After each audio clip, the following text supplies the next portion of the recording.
Also, not expecting anything severe. Pleasant, mild high of 69 degrees with a northwest breeze at 10 to 20 miles an hour. With your Storm Track 3 forecast, I'm meteorologist Ron Williams. Hello, Wichita. It's Rich Eisen. Join me weekdays from 11 to 2 for the Rich Eisen Show right here on KFH. Kansas Fan Headquarters, 97.5 and 1240 KFH Wichita, KNSS HD2 Clearwater, and Odyssey Sports Station. Hey Wichita, it's Jacob Albrock. Stay right there for the latest breaking in sports talk. It's Sports Daily coming up next exclusively on 97.5 and 1240 KFH. Jim Rome here with your Rome Report. Come to find out the LA Lakers are not who we thought they were, and neither are the Minnesota Timberwolves. We thought the Lakers were a legitimate title threat and that the T-Wolves were merely a speed bump for the Lake Show. We, and by we, I mean most of us, could not have been more wrong about both. What the Lakers actually are is a team with no size, no depth, no reliable third option, a rookie head coach who was exposed on the big stage, a 40-year-old Hall of Famer who finally looked like a 40-year-old man, and a megastar in Luka Doncic who, while unguardable, doesn't actually guard anybody himself. Oh, and one more thing. The better team did win. Minnesota outplayed, outclassed, and outcoached the Lakers. In other words, all wrong about both.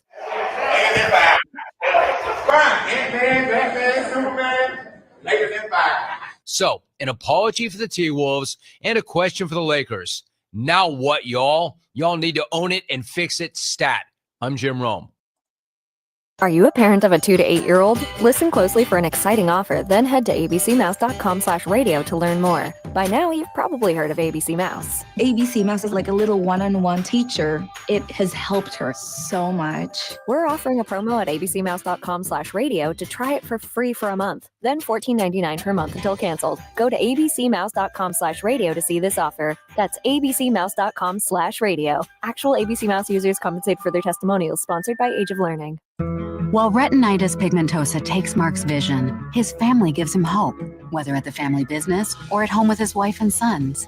He knows he's not fighting alone. For 50 years, the Foundation Fighting Blindness has funded research into treatments and cures for blinding retinal diseases, providing hope to people with vision loss. And for Mark, winning the fight means being there for his family. The Foundation Fighting Blindness. Together, we're winning. Help us end blinding diseases at fightingblindness.org.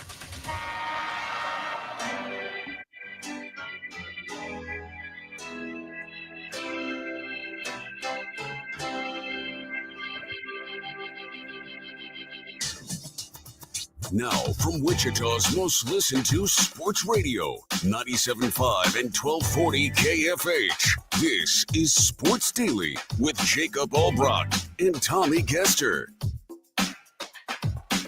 TGIF. Sports fans, hey, welcome into Sports Daily. It's Jacob Albrock and Tommy Castor. We are glad to be with you here on a Friday, getting you ready for the weekend. Max Power's producing. He's got the phone line at 869-1240. If you're listening to us on KFH right now. If you're watching us on your video stream, it's easy. You just leave your comments right there. Facebook, YouTube, X, you can do that, all those places. Thanks for watching us on 12 News Connected. Thanks to those of you who email us from time to time. Had a great listener email me yesterday, Tommy, with some golf tips on how I can take care of business today out on the course. Tommy and I are heading out to Crestview, where it's always great to go play golf, but we're getting pretty close to perfect weather. It might be a little chillier than we thought. We're going to go play. We're going to go put it on the line today. So thanks to that listener for the tips.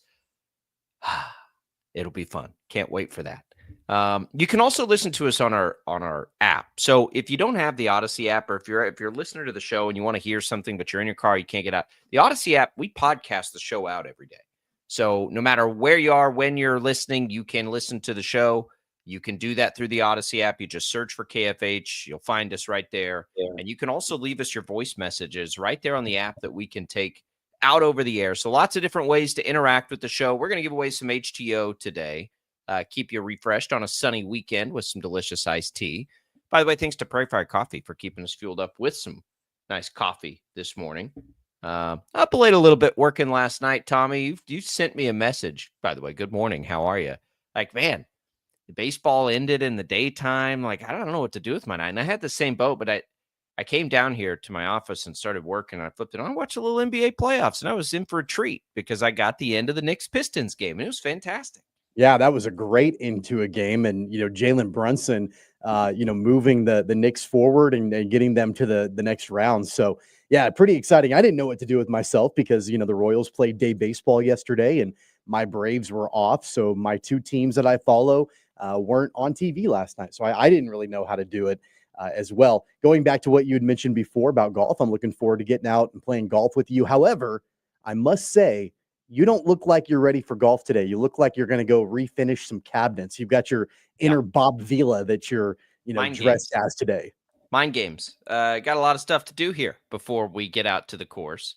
Looks like you're about to go host a home remodeling show on PBS today. If you're watching our video stream, you'll know what I'm talking about. Jacob's rocking the, multicolored flannel. Max calls it your Al Borland look today on the video stream. I appreciate that because I'm the least handy person on the planet, maybe. Like I can run a screwdriver pretty good. But I've got a guy for most of these things. But yeah, look, I'll be perfectly honest. I was like, I'll go throw on the golf polo for golf later this afternoon with Tommy, talk a little trash. And then I looked and I was like, it's a little chilly outside for that. Well, now it's 55 degrees. It's going to get up to the flannel. The 70s today. It's going to be nice. It's going to be beautiful. It's going to be beautiful. But in the chaos of trying to get my kids ready for school and everything else, I was like, nah, flannel it is. It's a little chilly down in the basement. We're going to ride. Don't you worry about it. Maybe I'll show up to our golf game in this. Maybe I'll show up to our golf game without a shirt on. It's all mind games. Tommy. I feel like, we need to, at some point in the show, you're going to tell me, about the charming characteristics of a mid-century modern house. That's the way you're dressed today. We're of that age. Listen, if we need to go HGTV on it, we can. It's been a while. We've been in the same house for a while. I haven't flipped on the old middle-aged white people programming in a while. But I gotta say, like that, this is an advantage for the folks that are watching us on our video stream. You get some things that you don't normally get if you're just listening to us on the radio. Like, you don't know the way Jacob and I are dressed. And Jacob today that flannel, it's something. It's a lot of different colors. I'll tell you that much. It's good that nobody sees before. So here, let's, if you want full honesty on why the flannel is rocking today, right now at this moment, it's because so in the morning, like I'm getting my kids ready for school. My wife opens HTO. You should stop by and say hi in the mornings. So I'm getting the kids ready. Everything's going good. And I get down here and I get everything set up. And I look and I'm like, oh, crap. I'm in my white undershirt that I slept in last night. That's probably not going to be a good look. So I ran upstairs with about 2 minutes before the show and grabbed the first thing I could. And it was this flannel. If you want full transparency. I mean, to be honest, it kind of looks like a cornucopia threw up all over your body. I don't know why you're hating on this flannel. I love this shirt. I'm going to wear it. I'm not hating. I'm just, it's a lot of different, fall color tones. Like, it looked like a nice drive through the forest in the, in New England. Look like I'm in Vermont. No, I get it. Yeah, I get that's what it looks like right now. Yeah, I get it. You don't like flannel. We're gonna get. Well, let's just get it out of the way right now, you style boy. I don't think I own any flannel. I'm not sure I own any shirt that is anywhere near close to that. Well, that would be a personal problem, and I'm happy to work with you on that problem. You have plenty of golf wear, though, and we can just segue right in off the top. I don't know if 3570 has any flannel. We can work on that. They should.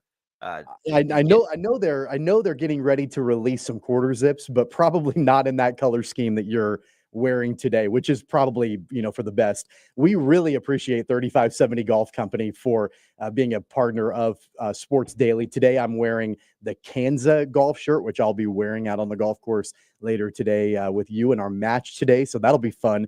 The really cool thing about 3570 Golf Co. is that you can follow along with their entire journey, their entire process in growing this golf apparel brand based right here in Wichita for the heartland, for the Midwest, for this part of the country. If you follow them on social, it's really cool. Dan and Katie Winters, they're the owners of 3570 Golf Company. And, Dan is a golf professional and Katie was a former accountant. And they decided they wanted to launch this golf brand. The really cool thing is that it was out of their home. Like, they launched it out of their house here in Wichita. They've had, some storage units to store their merchandise and things like that. And I follow them on social, and they're moving to a new facility. They're growing enough to where they've outgrown their home and the storage units, and they're moving to a new facility. So really cool to watch their journey and watch this entire golf brand grow. And we love them being a part of the program. You can check out all the apparel that they have, the shirts, the hoodies, the head covers, the hats, 35x70golfcode.com. Use the promo code Tommy today and get 10% off your order. There you go. Easy as that. And you'll look as good as Tommy looks today. You will. You look a lot better than you do today, I'll tell you that. Really bothered by my flannel shirt, and it makes me wonder why I don't wear flannel more often. It's May. It's the beginning of May. It's not October 15th. Like, we're not getting into the fall harvest right now. Like, I didn't know I needed a style calendar. It's 55 degrees outside. You're not going apple picking in New Hampshire this weekend, are you? Could you put in a document the appropriate seasons for what I should wear? I don't even know. Like, I know very little about style, but I can tell you that color scheme in May, it's not working for you. Okay, that's fine. I love this shirt now. I'm gonna wear it every day. Take a side out there on the video stream. Is my flannel shirt appropriate for May 2nd? When it's 55 degrees outside? You decide. You can leave us your comments on Facebook, on YouTube, on X. I know Max has my back. Max Rick has my back. There it is. Max called it the Al Borland look, so I'm not sure Max has your back on this. Thanks, Rick. Says flannel's great. Wore one the other day to work. That's what I'm talking about. Yikes. Rick. Hope you didn't get made fun of at work, Rick. We'll be back. More Sports Daily right after this.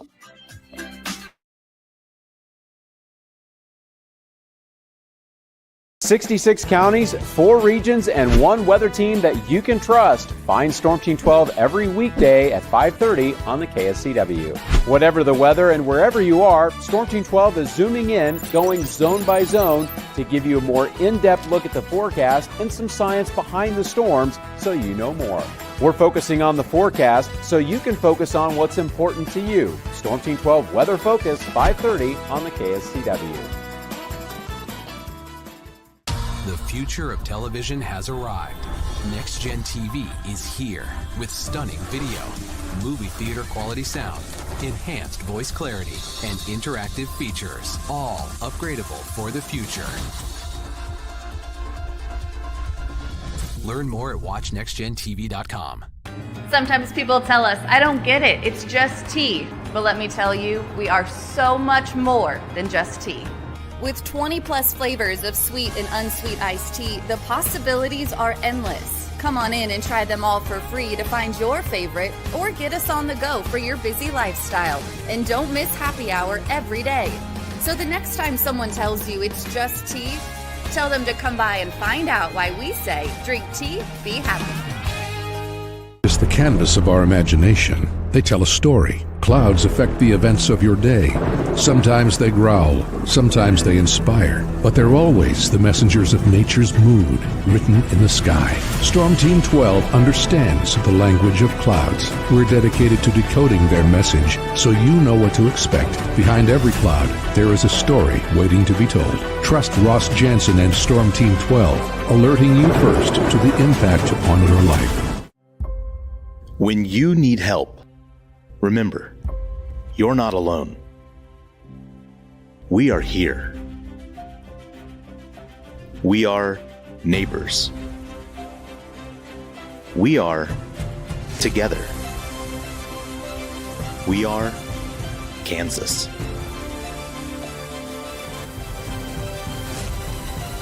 We are 12 News. What is GMFB Overtime? It's Peter, Jamie, Kyle, and Akbar breaking down the NFL 5 days a week. It's okay to be excited. It's this, that, and a whole lot of... It's football for everyone. Weekdays at 10 a.m. on KSCW. Are following a breaking update. Every day, all day, stream the stories that have you talking near and far. Whoever is behind the wheel of this bus is not stopping. From hundreds of local reporters and meteorologists spanning the country. Chaos here this morning at the UW campus. Search LNL for the all-new Local News Live streaming app. Make yourself known now. 310-01 in traffic pursuit. Oh my God, here. Investigate TV Plus begins with real people. We investigate stories that impact you. And inspire change every day. Something is broken. Real problems. Why are they hiding it? And real solutions. My daughter was dying in front of me. What was your reaction when he said that? Investigate TV Plus, weekdays at 3:30 p.m. on KWCH. Sometimes people tell us, I don't get it, it's just tea. But let me tell you, we are so much more than just tea. With 20 plus flavors of sweet and unsweet iced tea, the possibilities are endless. Come on in and try them all for free to find your favorite or get us on the go for your busy lifestyle. And don't miss happy hour every day. So the next time someone tells you it's just tea, tell them to come by and find out why we say drink tea, be happy. Mornings are busy. We're here to make your mornings better. We report the stories that affect you. 3 more hospital lies from contaminated apple juice just a day after the FDA issue a recall. We're here to make your mornings better. Closing east and westbound lanes of K96 for repairs. With 12 News, you're prepared for your whole day. Scattered thunderstorms across the state into the afternoon. Stay a step ahead with 12 News this morning on KWCH and KSCW.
All right, welcome back to Fashion Advice with Tommy Castor. I'm Jacob Albrock, just along for the ride. We've got a caller on the line who wants to know if it's okay to wear jeans to church. Tommy?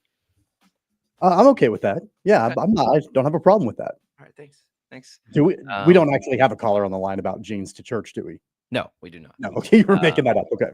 We do not. Look, we've got a poll up. We're going to get to the bottom of this right now. I'm It's very simple. willing to give you as much help as you need between your Hawaiian shirt obsession, your flannel in May. We're dangerously close to Hawaiian shirt weather, and you're I going to am get your here- fair share. I am here to serve. I'm here to help. I'm I here to added, assist. I've added 3 more to the collection since we've been to Hawaii. You are one step away from socks with sandals territory. You are. No, just, I will never. you are I'm right I'm about not. there. I'm not there. I don't believe in that wholeheartedly. I don't like it. Unless I'm trying to embarrass the kid when I leave on my long dress socks and shorts and a white undershirt, and I wear sandals like out to the mailbox while the kids are playing to embarrass them. But no, I'm not. I'm not socks and sandals. Not socks and Crocs, which is the new thing.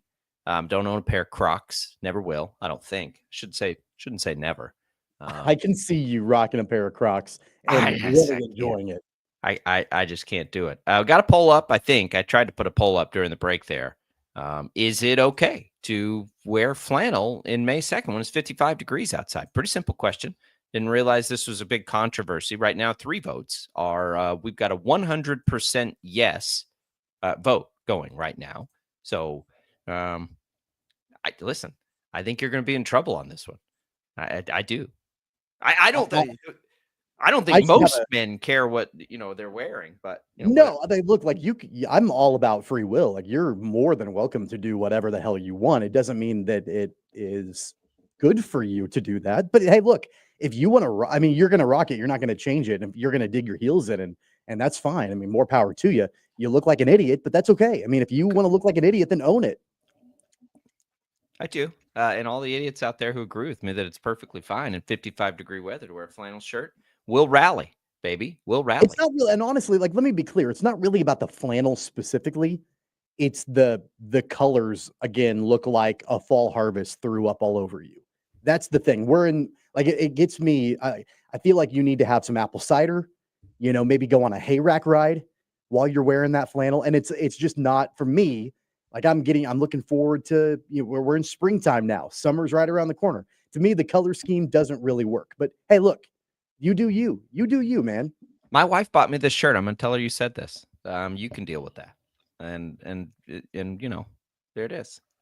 All right, let's get into the sports though. Let's talk Royals first because they're streaking 9 of 10. Tommy, they do finally wake up the bats a little bit yesterday. 8 runs scored in the game.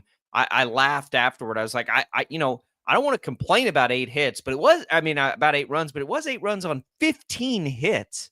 Like they're still, they're not capitalizing on everything, but you'll obviously take 8 runs. And I do think the offense is waking up a little bit because some of the key contributors to it are waking up a little bit. Vinny Pasquantino continues to hit the ball hard. A few of them fell yesterday. Michael Garcia continues this unbelievable season, really. We've talked about it a little bit. Dude at 3 for 5 yesterday, 3 stolen bases. Like, he's everywhere right now. Bobby Witt Jr. kind of snapped the home run drought, extends the hitting streak. Would it have been a home run in most parks? Probably not, but you take it when you can get it. And look, it's 8 runs. I think the biggest concern is Salvador Perez, who's absolutely heating up. Had another double yesterday, had to leave the game with hip soreness. So that's the top storyline we watch out of Thursday's game. To me, it's not the 9 out of 10 wins. It's not that it's what's going on with Salvi there, and is he okay? I think it happened when he was legging out that double, but we need to watch that pretty closely because he's been one of the main reasons they're kind of picking it up a little bit here lately. Yeah, offensively for sure. I feel like the key contributors really were able to make things happen. I think you look at like Bobby Witt's stat line, and he hit a home run early in the game. It was a rocket to right field, opposite field homer for Bobby Witt early in the game. That was great. He finishes 1 for 3, which doesn't look all that impressive, but he added 2 walks. And so, drove in 3 runs. That was huge. I thought Jonathan India at the top of the lineup. Yes. I know he was 1 for 4, but he walked twice and got on base multiple times. I thought that was good to see at the top of the lineup. And then even at the bottom of the lineup, Fermin and Drew Waters, like, I felt like overall that was probably maybe the most complete offensive game we've seen from the Royals. I agree with that. You got to go back all the way to the very beginning of the season to find a game that rivals this one. But it was good to see from basically top to bottom of the lineup, them kind of be able to break out a little bit. I even feel like offensively, the Royals were able to be more effective than they even were in the Rockies series against a really bad Colorado team. And so I think it means more against a team like the Rays, who I know have struggled lately, but still they're a better team than the Rockies are, no doubt about it. That was good to see, and hopefully they found something that clicks and they can have that carry over now into the Baltimore series. Yeah, well, I think it will, and I think it can. Baltimore's really struggling to pitch right now, and the Royals pitching, and I don't want to overlook Seth Lugo. We can get to him in a minute. Was great again yesterday. But that's a pretty impressive streak. You brought up Jonathan India. We talked about him a lot yesterday. And it is very pleasing to just sort of see him out there running around, active on, but that's what they need. Like it's got to be more than simply only getting on base, but that's got to be where it starts. And whatever it takes, that sort of mentality.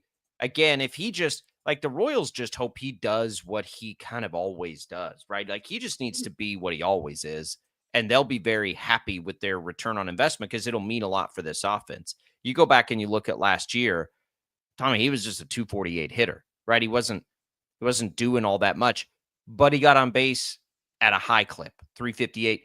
He's done that kind of his whole career, right? He's never been an average guy. He's been kind of league average in OPS. He has a little bit of pop. He's got some pop. We haven't seen that yet, but he's got some.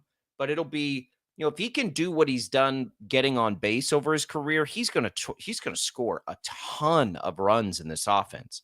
And that's what it's what they had to have last year. Bobby Witt Jr. doesn't want to hit up there. So give Bobby Witt Jr. a chance to drive somebody in. And that's what Jonathan India's got enough speed that he can, even if he's on first and Bobby doubles or something. So it's his is a little more nuanced than just like, man, the dude's can't get any hits. It is strictly, can he get on base? Man, that is why he's here. And so games like yesterday are perfect for him.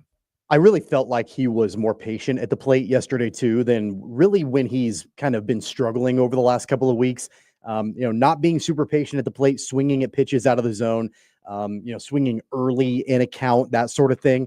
And I felt like yesterday, and of course, he was able to work 2 walks and get a hit, got on base 3 times. I thought he was much more disciplined and much more patient at the plate. And I know it helps when you've got a lead and when you're able to, kind of extend that out a little bit, then you can sort of sit back and pick your spot.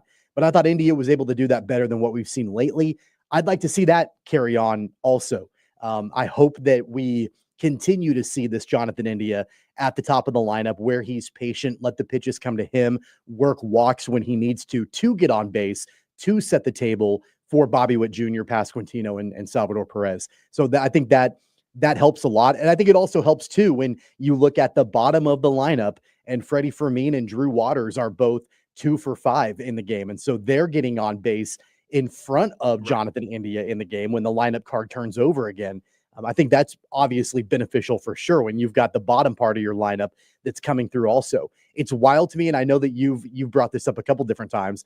It's wild to me that Drew Waters is still batting 9th in this lineup. I would put him higher at this point. But I guess also I'm sure the thought process had been, okay, if Jonathan India is struggling to get on base in the 1 hole, then if you can get number 9 on base, then at least that helps also for Bobby Witt Jr. to drive them in. Well, I think with Drew Waters, that was more desperation until like Vinny Pasquantino gets it figured out, because it's not like long-term. I don't think that's the best, because Drew Waters has been trying to get to this level for long enough that you don't want to mess with it too much. I get that. And yes, if Jonathan India ever, does decide to put a little juice in it, which he can, he's averages like 15 home runs a year. So he's got some pop, but if that ever comes, then he can become a run driver inner too. And that's helpful. If Pasquantino can continue to hit the ball hard and do the things he's doing, yeah, I do kind of like having Waters down in line, because you don't want to mess with it, right? You don't want to mess with it. Now, if Pasquantino doesn't, like if yesterday was an aberration and he continues to struggle like he has, that's where I think a guy like Drew Waters makes some sense there, just because he's always doing something, right? He's always like, it doesn't feel like right now anyway, he's going to come up and just have a really bad at bat. And they've had way too many bad at bats in key spots this year. Hopefully, then he's fine. Hopefully, he's got it figured out, and him hitting the ball hard lately is a good sign of things to come, and they'll be okay. Pitching wise, another really nice performance. Seth Lugo, they let him pitch through the 6th, where he got in just a little bit of trouble, but he was really good again. 6 strong innings. Lynch, who hadn't pitched in a while, needed an inning. He was good. Zerpa was, he had a little traffic out there against kind of where he is. And then Stratton came in, and it was probably Stratton's best performance of the year. But that's your cleanup crew. Stratton is right now. Zerpa's kind of fringy. I know you feel better about him. I still don't quite trust him. Not when you've got Lynch and Urseg and Estevez, and now Schreiber's pitching really well. I've got Zerpa middle relief at best right now, but he had a scoreless inning yesterday. Yeah, look, I don't think he's locked down. Like he's not pitching at the level. Well, I guess the question is more, does he factor into high leverage at all? You know what I mean? Yeah, and the game, I mean, correct me if I'm wrong, but it wasn't overly high leverage when he was in yesterday. I mean, no, it wasn't high leverage at all. Yeah, the Royals had, it wasn't high leverage. I'm saying like when he pitches, I'm still not like, if I'm putting him in a pecking order, it's like 5th right now. So right now, like for me, he's not in a high leverage spot. Like he's still useful, right? He's a lefty. He's been there. He's been in a lot of situations. I think he has great value to the team. I think it's not a bad thing for the Royals that all these other guys have stepped up. Honestly, it's probably a good development. Yeah, and look, I think that, when you've got the luxury of having guys on the back end of that bullpen that have been elite and locked down, and they're not giving up a lot of traffic. They're not having issues when they come in for the most part. Then yeah, like you're going to see Zerpa's role kind of diminish over time, especially with the terrible start that he had. To his credit, though, and yeah, I don't think I trust him in super high leverage situations yet, but to his credit, he has worked that ERA down over the last, probably 2 or 3 weeks. I mean, it was a pretty abysmal start to the season for him, and he started off in a big time hole ERA-wise and whip-wise, and he's been able to work that down over time. There was a moment where Quatrero wasn't using him at all. It was like he was unusable out of that pin. And since that time, I think that Q has shown, hey, he's going to try to go to him and have him work through these issues. And Zerpa has paid that off. He's had, some pretty solid outings, not without traffic, right? Like not without some minor issues here and there. But I like that strategy of, because I'm sure that there's probably some confidence that has to be brought back and built back up and that sort of thing. And so I'm okay with that. I'm okay with that role, that he's in right now, especially when you have the luxury of having those other guys in the bullpen behind you. I just bring him up because, like, man, and I don't want to overreact to this 9 out of 10 because I do think the Royals are streaky. I've said that 100 times. If they're not, though, like if they're not streaky and they find consistency in their offense, sky's the limit. They're still not really catching a lot of love, like in the metrics and the odds makers or anything like that. But if you go look right now.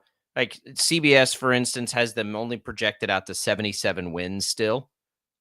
I don't know, and I'll look at their futures odds and see if they've changed at all since the beginning of the season. I can't remember what I got them at. What did I get them at? I think I got them at 30-1.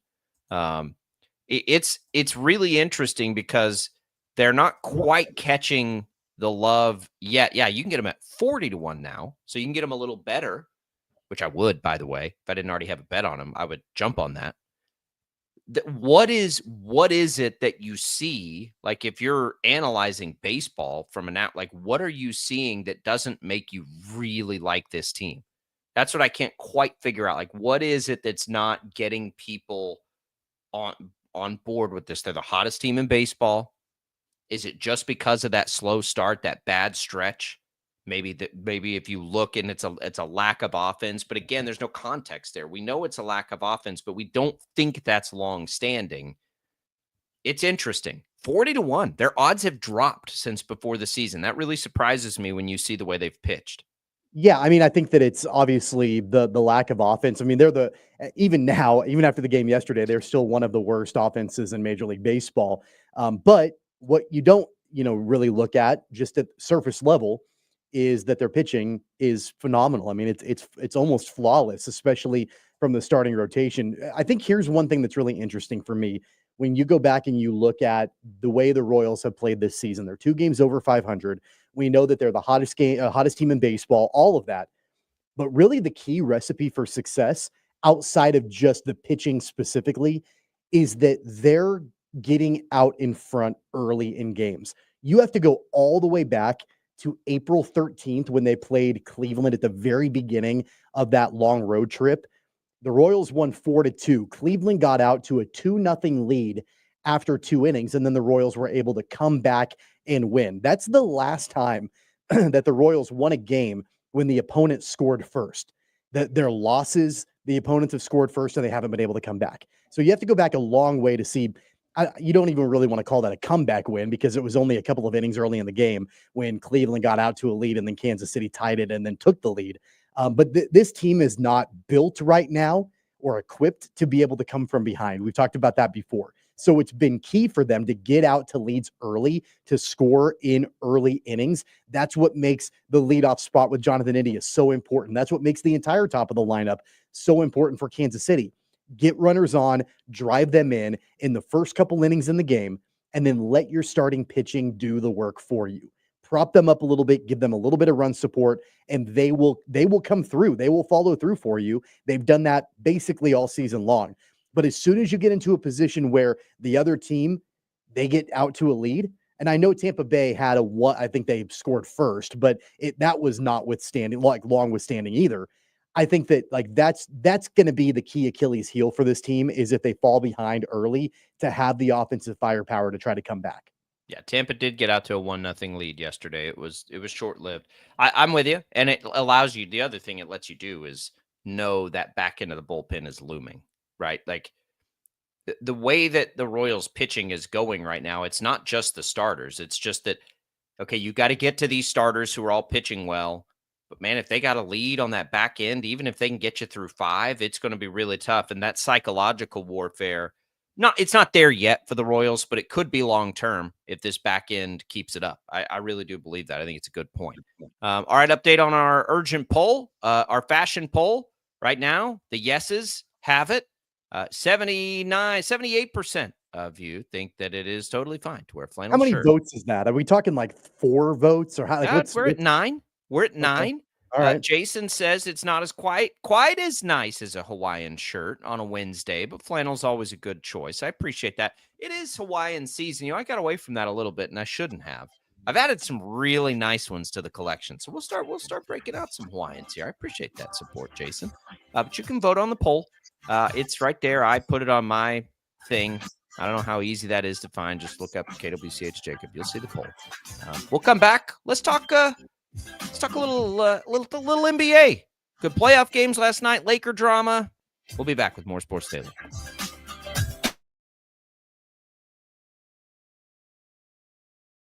66 counties, 4 regions, and 1 weather team that you can trust. Find Storm Team 12 every weekday at 5:30 on the KSCW. Whatever the weather and wherever you are, Storm Team 12 is zooming in, going zone by zone to give you a more in-depth look at the forecast and some science behind the storms so you know more.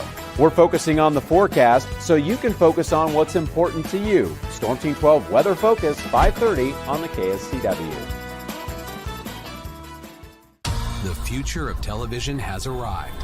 Next Gen TV is here with stunning video, movie theater quality sound, enhanced voice clarity, and interactive features, all upgradable for the future. Learn more at watchnextgentv.com. Sometimes people tell us, I don't get it, it's just tea. But let me tell you, we are so much more than just tea. With 20 plus flavors of sweet and unsweet iced tea, the possibilities are endless. Come on in and try them all for free to find your favorite or get us on the go for your busy lifestyle. And don't miss happy hour every day. So the next time someone tells you it's just tea, tell them to come by and find out why we say drink tea, be happy. It's the canvas of our imagination. They tell a story. Clouds affect the events of your day. Sometimes they growl, sometimes they inspire, but they're always the messengers of nature's mood written in the sky. Storm Team 12 understands the language of clouds. We're dedicated to decoding their message so you know what to expect. Behind every cloud, there is a story waiting to be told. Trust Ross Jansen and Storm Team 12, alerting you first to the impact on your life. When you need help, remember, you're not alone. We are here. We are neighbors. We are together. We are Kansas.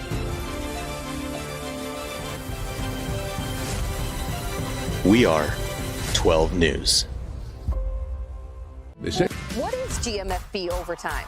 It's Peter, Jamie, Kyle, and Akbar breaking down the NFL 5 days a week. It's okay to be excited. It's this, that, and a whole lot of It's football for everyone. Weekdays at 10 a.m. on KSCW. Are following a breaking update. Every day, all day, stream the stories that have you talking near and far. Whoever is behind the wheel of this bus is not stopping. From hundreds of local reporters and meteorologists spanning the country. Chaos here this morning at the UW campus. Search LNL for the all-new Local News Live streaming app. Make yourself known now. 31001 in traffic pursuit. Oh my God, here. Investigate TV Plus begins with real people. We investigate stories that impact you and inspire change every day. Something is broken. Real problems. Why are they hiding it? And real solutions. My daughter was dying in front of me. What was your reaction when he said that? Investigate TV Plus, weekdays at 3:30 p.m. on KWCH. Sometimes people tell us, I don't get it, it's just tea. But let me tell you, we are so much more than just tea. With 20 plus flavors of sweet and unsweet iced tea, the possibilities are endless. Come on in and try them all for free to find your favorite or get us on the go for your busy lifestyle. And don't miss happy hour every day. So the next time someone tells you it's just tea, tell them to come by and find out why we say drink tea, be happy. Mornings are busy. We're here to make your mornings better. We report the stories that affect you. 3 more hospital lies from contaminated apple juice just a day after the FDA issued a recall. We're here to make your mornings better. Closing east and westbound lanes of K96 for repairs. With 12 News, you're prepared for your whole day. Scattered thunderstorms across the state into the afternoon. Stay a step ahead with 12 News this morning on KWCH and KSCW.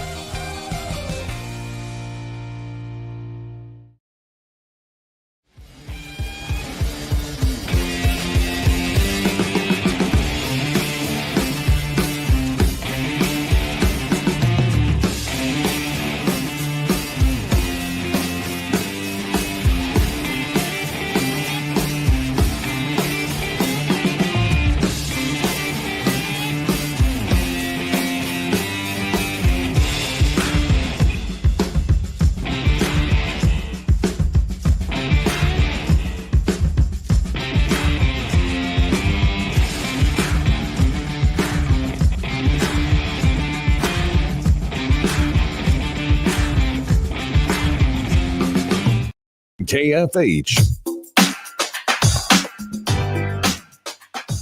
right, welcome back in, everybody. It is Sports Daily here. Jacob Albrock, Tommy Castor, happy to be with you. You get the Royals at 16-1, Tommy, just to win the American League if you don't like seeing the Dodgers out there on the horizon. But no respect yet in the markets for the Royals and what they're doing. If you're going to get in on the Royals, the getting's good now. I don't think it's going to stay that way much longer, because I think they're going to win a bunch of games. They're certainly going to win more than the 75 or 77 that they're being projected, at least in my opinion. But they play again today in Baltimore. You'll hear it, I believe. Well, we've got Shocker baseball tonight at 5:45 against East Carolina.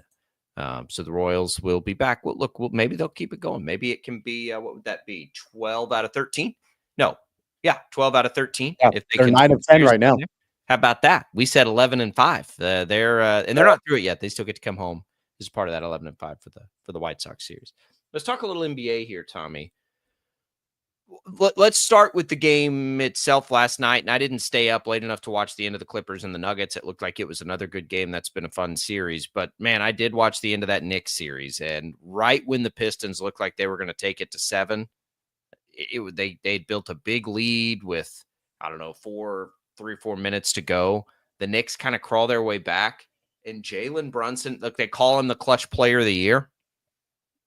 That was as sick a crossover. I mean, once he crossed him over and you knew he was going to make it. Like, what can you believe? Like, that guy has become that guy in the NBA. Like, he's that guy that you just don't feel like is ever going to miss a big shot. And that's just so cool to see from him. The Knicks, I don't know how much of a chance they have to win a title, but he's a great story. And that was an excellent end to a basketball game. Yeah, I mean, I really think that Jaylon Brunson, it was smart for the Knicks to put the ball in his hands when it mattered the most. I mean, like, he had 40 points in the game. He's been putting up points in droves during the course of this series for sure. But I think the fact that when it mattered the most, in the most clutch moment, I mean, he was able to get the ball. I think that was number one, huge. And then number two, be able to have it pay off. And so if I'm Tom Thibodeau, if I'm the Knicks moving forward, I mean, the game plan, is it anything other than just give the ball to Jaylon Brunson and let him work? I mean, late in a game, give it to him and let him work. I don't have a problem with that because he's one of the best in the business at doing it. And it's good. I don't know how sustainable it is over long term. I'm not the right person to answer that. I don't know. I haven't watched enough Knicks basketball this season, which is very little to none before, like this series. But like I give it a shot. Anyway, he's an excellent player. If you're looking for a player to watch and you're trying to latch on to something, he is outstanding and fun to watch. A couple other storylines that have been big in the NBA. This Giannis Antetokounmpo and Tyrese Halliburton's dad beef. The NBA loves its beef, right? They had beef after a game. I think honestly, it's getting blown up a little bit. I think it was accidental beef. I think it was in the moment beef. I think everything's probably fine. The dad was happy, started yelling. Giannis was there. And so it was like, all right, you're entering my atmosphere. You're going to feel it here. And so he kind of yelled at him and he said a cuss word, I guess. And Giannis didn't like it. And Giannis let him know he didn't like it. And it's okay. Like cooler heads prevailed here. I think it's a potential distraction the Pacers probably just don't want, which is why you'll see Halliburton's dad now not show up to games, I believe has been what's been decided. Like he's not going to be it anymore. But big picture, I never thought this was that big a deal, Tommy, because I guess I get it. Like I get how this could happen in that moment. And it's just like from both sides. Like I get why Giannis would be a little extra sensitive there. And I get why this dude's fired up for his son and his son's team. I also wonder like how much of this with Giannis is really not actually directed at Tyrese Halliburton's dad, but more about this situation in general. I mean, is the Giannis era in Milwaukee done? What's the next step for him? Where's he going to go? Will he leave Milwaukee? Like all of that speculation has already started. And there's a lot of smoke, surrounding that. And so I wonder if, look, Giannis is probably frustrated overall that, the Bucks haven't been able to carry on and they're going to go home. And now all this speculation is going to begin. And it just so happened that, Halliburton's dad got involved in something he probably shouldn't have and became kind of the focal point of Giannis's frustration boiled over. And so I do have to keep that in mind as well. I think that's an important piece of context that, yeah, in the moment, in the heat of the moment, those two guys got into it. That's unfortunate. You never want to see the father of a player get into it with the guy on the other team. Like that's not cool. That doesn't look good. It doesn't work out well, all of that stuff. But I think there's other context too, where frustrations are probably starting to boil over for Giannis and the Bucks in general. Like that window, that championship window for Milwaukee is pretty much closed at this point, I think. Yeah, he's got his title there. I don't like this. It would be one thing if it was like a inept front office and they maybe made some coach firings they shouldn't have. But as far as the roster goes, like they brought in Dame, right? Like it's not like they're not trying or not doing things that we all can't sort of get on board with, making bad decisions. Like Dame got hurt. I don't like that we have to have these discussions. Giannis has fulfilled his time there, but he's under a contract. And if Milwaukee decides they want to trade him to rebuild, and maybe I'm being unfair by what I'm about to say, like that's one thing, but I am sick of players demanding trades when they're not winning, right? Like, again, it's one thing if your team's not trying to win. Like if I was a Mavericks player, I'm not going to be mad at any of them, right, for demanding a trade after they're the crap they just pulled. But the Bucks are trying. And in the NBA, like I just always am like, could you imagine Kobe losing and then be like, I said I need a trade, or Michael Jordan? No, they'd have been like, hell no. Like we're going to win here. Like we just like, I don't know. I get tired of that part of the NBA a little bit now, and it's happening in football to some degree too. But if you're a star like Giannis is, and it's not contractual, right? And his is not. The team is trying to win. Like, shouldn't you be the person that's saying, we'll do whatever it takes to win? Because I don't like Kevin Durant ran away from Oklahoma City because he could never get it done there. And that's never left him, by the way. Like LeBron, yeah, he went and played with his buddies, but he has his title in Cleveland. He has all this other stuff. He doesn't have to worry about that. But that never left a dude like KD. Like, yeah, you went and joined a super team that was already winning titles. Good for you, right? Giannis has his in Milwaukee, and he'll never do that. But he's too good a player to me to be in this I need out category. Like when you're the superstars, you should be more inclined to stay put and win where you're at, because that adds to your legacy. I don't even like that we're having this conversation. Well, I mean, I think that you have to also figure out and decide, is that championship window fully closed? I think we can all, hopefully, I at least would say, maybe we can all agree that the window is at least shrinking. Like, it's not where it was last year, the year before, like that sort of thing when they won their championship. But the question becomes, is it fully closed, or is it, as long as you've got Giannis on your roster, it's never fully closed, and you can rebuild around him and all of that. And so that's the question the Bucks have to answer for themselves. Do they feel like with Giannis on the roster, and if they can continue to try to build around him, that they can get past the first round again and they can go win a championship? If they don't feel like, if they need to start from scratch and start rebuilding it again, then at that point, maybe you do decide that you want to trade him or move on from him. And I don't exactly know what their thought process is. I don't, if their appetite for, they could get a haul in return for him for sure, if they were to move him and shop him around. But they've got to make that decision if they feel like their window is fully closed or if they've got another opportunity with him on the roster. I think that it can be two different things. If Milwaukee still wants to try to win with him, though, I think you can have an honest conversation. I don't think it has to be the player demanding out, right? They brought in Dame, like they're obviously clearly still trying to win. And so then you get into the situation like you have with LeBron and the Lakers, and we'll talk about them probably in the next segment. But like you get into that situation where it's like, well, LeBron has all this say over the roster. And I'm like, yeah, he probably does. It's basketball, man. Like I get it. Like there's 5 starters. You're trying to win. I have less of a problem with LeBron and the front office relationship being tight and him like helping build a roster than I do if he didn't like what happened this year and he'd be like, you know what, I'm out. Right. And he's a bad example because he's been playing for 22 years. But I think you know what I mean. Like I have less of a problem with players being involved in the conversations about what players to bring in than I do just saying, nope, not going to happen here. I got to leave now. Like I want out. I'm out. I mean, and it's not that way for every player. There are only a handful that that I think fit into this. And Giannis is one of them, though. And if I'm Giannis, I want to win as much as I can in Milwaukee right now. Like if it's free agency, if it's something else, that's a different story. But I want to win as much in Milwaukee as I can right now because it adds to the legacy. A part of Kobe and Jordan's legacy, Tommy, is they did it where they were, right? They didn't. They went out and like they were the centerpiece and people came to them and all of that stuff. I think it adds to their legacy. Yes, Shaq came in to help Kobe, but he also got one with Powell.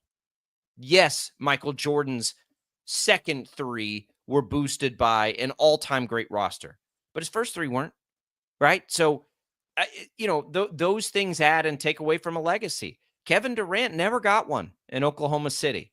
And Giannis has his in Milwaukee, so it's a little bit different. I just don't want to see star players leave these great fan bases and great organizations like that. Like, stick around. Wait it out. At least wait out your contract. Yeah, I think that again, like the offseason for the NBA is always filled with drama. It's a soap opera. That's the way that it always is. And whether you're talking about what the Bucks and Giannis are going to do, whether you're talking about, is JJ Redick in over his head as the coach of the Lakers and what's going to happen long-term with LeBron and, all of that. Like there are so many storylines as we're going to be entering into the offseason once the playoffs and the finals are done. I mean, it's starting now with the teams that have already been eliminated and what's going to happen with them. It's part of what makes the NBA so intriguing is that it's filled with so much drama all the time. Yeah, it's less intriguing to me. It's fine. I don't get into all that stuff. Maybe that's why I've slowly over time sort of migrated away from the NBA. I think about this a lot. Like, why has that happened? I used to be such an NBA fan. And I think there's a lot of reasons for it. I think this is probably one of them. Players are this thing. And I know that makes me sound like old man on a rocking chair, but like play for your team. Play every night. Like all of that, the load man, it all kind of is just like, Like, I don't know. Like, it doesn't do it. And the other thing, like games are long. Like for me, like I'm in and out of a college basketball game in 2 hours, man. Like I'm in, I'm out, I'm good. I think there's a lot of reasons. I would be far more interested to watch Giannis try and will one out with the Bucks than if he went and joined the Lakers with Luka and LeBron. I'm like, you know what? Like, come on. I don't know. The Lakers don't have anything to trade. Lakers have their own issues, maybe. The coach is a lightning rod a little bit. Some of the things he said, we'll come back. We'll talk about this. JJ Redick's kind of agreeing with the Mavericks, I think, here a little bit. This is interesting. It's an interesting development in the whole Luka Laker drama. We'll have that. We'll have Jaylon Thompson next hour take us inside the Royals' rise as we get into the second month of the season. That's all coming for you. It's all Brockton Caster. Don't go away.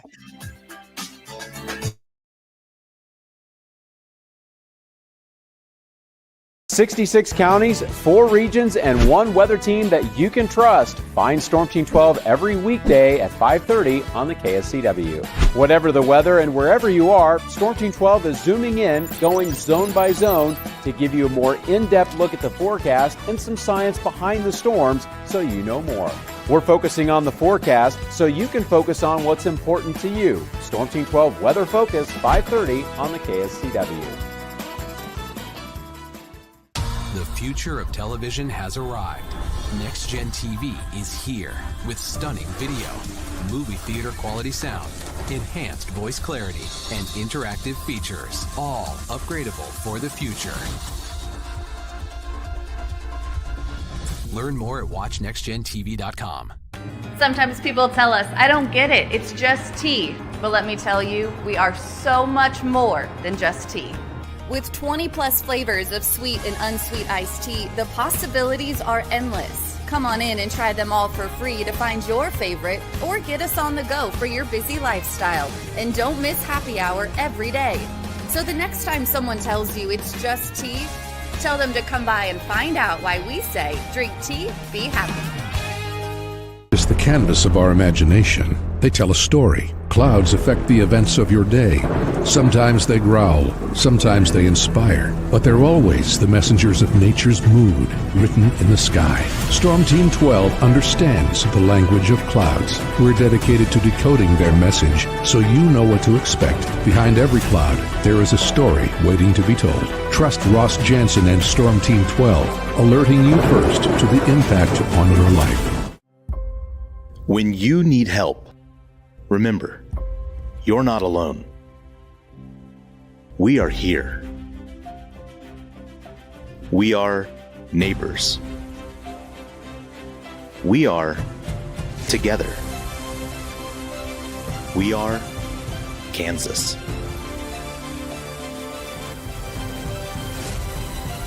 We are 12 News. What is GMFB Overtime? It's Peter, Jamie, Kyle, and Akbar breaking down the NFL 5 days a week. It's okay to be excited. It's this, that, and a whole lot of... It's football for everyone. Weekdays at 10 a.m. on KSCW. Are following a breaking update. Every day, all day, stream the stories that have you talking near and far. Whoever is behind the wheel of this bus is not stopping. From hundreds of local reporters and meteorologists spanning the country. Chaos here this morning at the UW campus. Search LNL for the all-new Local News Live streaming app. Make yourself known now. 831001 in traffic pursuit. Oh my God, here. Investigate TV Plus begins with real people. We investigate stories that impact you. And inspire change every day. Something is broken. Real problems. Why are they hiding it? And real solutions. My daughter was dying in front of me. What was your reaction when he said that? Investigate TV Plus, weekdays at 3:30 p.m. on KWCH. Sometimes people tell us, I don't get it, it's just tea. But let me tell you, we are so much more than just tea. With 20 plus flavors of sweet and unsweet iced tea, the possibilities are endless. Come on in and try them all for free to find your favorite or get us on the go for your busy lifestyle. And don't miss happy hour every day.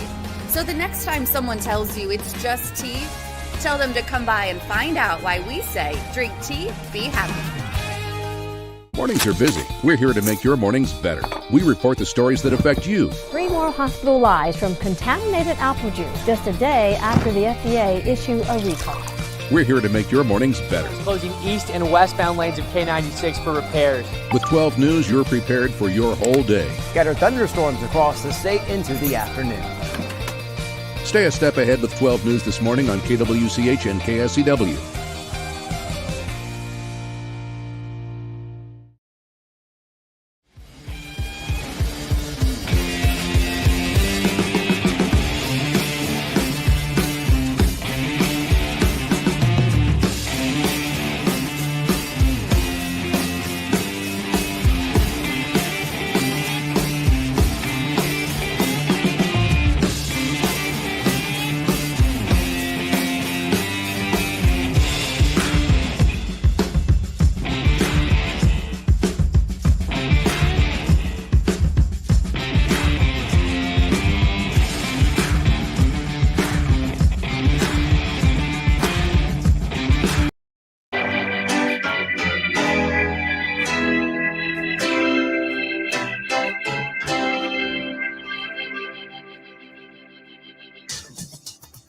Now, from Wichita's most listened to sports radio, 97.5 and 1240 KFH. This is Sports Daily with Jacob Albrock and Tommy Kester.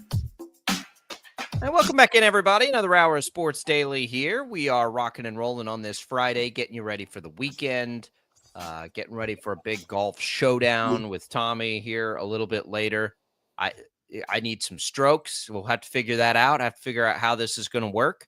I did have a great listener yesterday that was like, he was like, man, I love the show. I was listening. You have, one thing I could tell you about an easy way to just really improve your game. And I'm like, all right. It was like, you could go get some lessons. And I'm like, yeah, you're right. You're right. And it was very sincere. It's from the heart, and I appreciate it. But it is true. Good. Like, that's about all that's going to help, I think. I mean, you've done that though, haven't you? Haven't you done some? No, lessons I before? had. So shout out to Crestview Country Club. One of the cool things that I don't think we've ever talked about this. Maybe we have. When I got my new irons, I called up there, and Trent, who's the head of golf instruction up there, helped me fit some irons in that with the swing, the TrackMans, the big fancy simulators and stuff.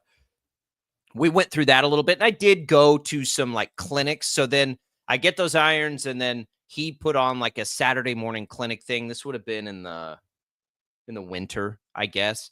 And unfortunately, like kids' sports calendars and everything overtook it, and I couldn't keep going. But I went 2 or 3 times, coffee, go through some real basic stuff. And there were some really good golfers in there too. And then there were some beginner level golfers, and then the guys like me who are just like, whatever, we've been playing our whole life, but probably the wrong way. So yeah, I took a few things out of that. I think, for me, it's funny. Like, we talk a lot about golf, and I love golf. I love to play golf. Today, when we play, will be the first 18-hole round that I've played all year. I can go out, I play like 6 holes at a time, as much as I can, or I hit the range. I really do need consistency. And then to the great listeners, point who emailed us, like, I want to get my kids a lesson before I get a lesson. I want them to like start from a good place. Like I grew up on like a par 3, go out and, whatever, just rip it and, be idiots for a while. That's how I learned how to play golf. Like, it's not from any place of goodness, like, to actually be a good golfer. One of the fun things about Crestview is that they do a lot of like really cool golf events throughout the year. So, and some of them are casual, some of them are more competitive. I know they do like a Thursday night men's league where they do different formats throughout the year, go out and play 9 holes after work on a Thursday, and, different formats. And then they end up like tracking like player of the year. You get points the more you go and do it, and how you play each week. And like, that's kind of cool. They also do a deal where you can pair up with another golfer, and then you go and you play matches against other pairs on the course. And a buddy of mine and I, we've been partners for a lot of years. We had our match last week. We went out and played a match against 2 other guys at the club and got our butts handed to us. Yeah. Like, it was so bad. And we didn't play that poorly. We played okay. They were making every putt they looked at, like 30-foot putts. I mean, it was like ridiculous, to the point to where we looked at each other and we're like, what are we supposed to do? There's literally nothing it was like Rory McIlroy at the Masters. Like nothing we can do. He's just gonna be clutch and beat us. And that, like, those guys beat us bad. Yeah, it's a lot of fun. They do. It's not just golf either. That's what my wife basically does with tennis. She's in the some USTA or something, and then she'll go play competitive matches. Like it's really cool. Give Crestview a call. There's a Friday. I go up there, and sometimes we'll try to have lunch like Friday if we both are done and the kids are. And there's a group that's always there. They've always just come off. They're always in for happy hour having and I'm so envious of that. I'm like, man, that would be so cool. Like just to have that, like that's the thing that you do. But anyway, give Crestview a call. Tom and I will be out there today. If you see us out on the course, say hi. Got to figure out how to even it up a little bit. Maybe it's as simple as strokes. I'm a much worse golfer with a much worse handicap than Tommy is. I'll give you strokes. I'll give you a stroke a hole. You'll get 18 strokes. And that might be too much. I don't know. I don't know until we do it. Again, this will be the first 18 I've played all year. Full 18. I'm really looking forward to it. Update on the poll. We're at 50-50, Tommy. We're at 50-50 on whether it's acceptable to wear a flannel shirt on May 2nd. I contend that it's 55 degrees outside, and I'll wear a flannel anytime I want. We got a really funny meme that I haven't seen before. Chris sent this to us on Twitter. It's a picture of a dude in skinny jeans and a flannel and a suspenders, and the text says, "I'm so glad that I don't have to actually hunt. I have no clue where gluten-free tacos live." It's a really good meme. I'm not even offended. Well, I don't offend easily. You can say whatever you want about me. I don't really care. But it's funny. That's a really funny one. To counter, I don't know how many people are hunting in flannel. I don't think many. To all our hunters out there, that wouldn't be probably the right attire to go hunting. But I mean, you're a full beard away from being a member of Mumford and Sons. Like that's the way you're dressed and the way you look today. You just need that beard, and you would be Mumford and Sons ish. Listen, I am going to learn the banjo before I die. So I don't know if I can grow a good beard, but I'm going to learn the banjo. If you could grow a full beard, would you do it? I know No. TV makes it more difficult, but like all things being equal, you wouldn't do it? Everybody in my family, immediate family, hates beards. No offense to beard people. Like if I go a day without shaving and I've just got some scruff, my kids are like, "What is that?" My oldest daughter is terrified that I will have gray hair in my beard. There you go. Thank you, Max. For whatever reason, like she's so worried that I'm gonna have gray hair, and I'm like, "Sweetie, I'm gonna have gray hair. Like you should be worried that I don't have hair with this melon. Like you don't. That's the She's like, "No, I don't want gray hair," and I'm like, "Well, I mean, I'm gonna have gray hair. Like I it's can gonna see happen." you in 10, 15, 20 years pulling a George Clooney. Did you see him and the bad dye job that he had recently in an interview? Oh, like it was like jet black, and like the whole world. See, was like, I won't go that way. Clooney, like let it go, and like everybody knows, like he's been like salt and pepper for a long time, and has gone gray and all of that. And I think that's why, like, I don't know. I mean, I think that's probably why ladies have loved him forever. And he went like jet black. I think he was on 60 Minutes or something. Yeah, it was bad. No, I'll never go that kind of paint. If anything, I don't know if you can see this. I don't I'll put this on the video stream. So this is my grandpa. I mean, that's me. That's what I'm going to be going for. The Bob Barker, just like white. Let's go. And that's what I said. But what about when it gets white? And she's like, "Oh no, white's okay." And I'm like, "Oh, well then we're probably going to be good." Like my mom, my grandpa, like white hair, pretty young too. Like that. She's just afraid of the gray. So either way, she's afraid a lot will come in my beard. I'll tell you, like if I wasn't on TV, I would be more inclined to see what it would be like to have long hair than a beard. Like a beard can be, I don't know how you do it. Like beard, if I go like a week and kind of get to the point where like it just itches and it annoys me. I would be more inclined to go long hair. Like what would it look like if I had long hair? That would be the first experiment, I think. Oh, Walter Goggins right there. That's money. You're one step away from Walton Goggins on Righteous Gemstones. I know you don't watch. I don't think you have HBO Max. But yes. his character and Righteous Gemstones. That if you could go white hair and longer with those glasses, the white pompadour, you would be on board. Yep. Yes, I would absolutely and may rock a white pompadour. I don't know how to do the pompadour. I think it involves like a blow dryer, which I've never really used. But yes, that could very much be me. 10 years. I don't know when it's going to happen. Like, I feel like the gray's coming for me. It's there right now. Like, it's on the sides. Like, my wife and kids point it out every time they see it glistening in the sun. They're like, what's that? What's that on the side there? And I'm like, this is so funny. I'm getting it more like in my beard, like in my. It's all over my beard. It's pretty gray. So I have a tri-colored beard, which is another problem. Like, all the colors are in there, including my genetic red hair, which 3 of my brothers are like straight gingers. And so it comes in my beard. But what I've noticed is all of that hair that used to be red in my beard is now that's the hair that's gray.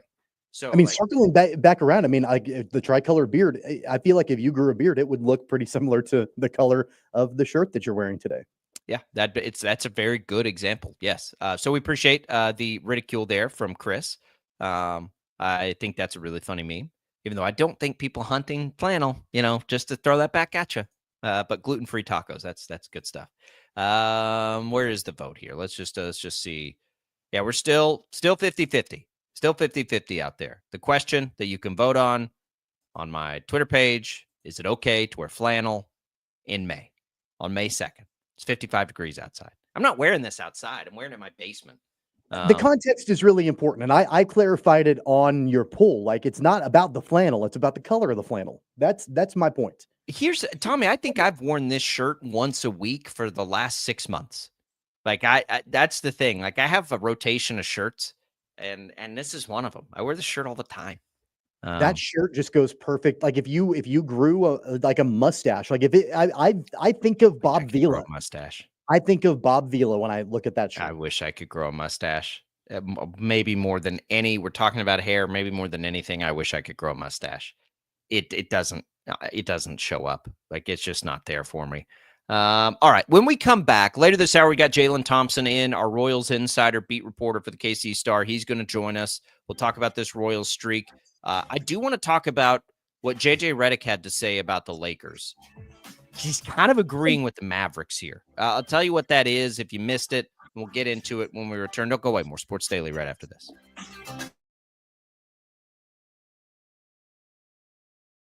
66 counties, 4 regions, and 1 weather team that you can trust. Find Storm Team 12 every weekday at 5:30 on the KSCW. Whatever the weather and wherever you are, Storm Team 12 is zooming in, going zone by zone to give you a more in-depth look at the forecast and some science behind the storms so you know more. We're focusing on the forecast so you can focus on what's important to you. Storm Team 12 Weather Focus, 5:30 on the KSCW. The future of television has arrived.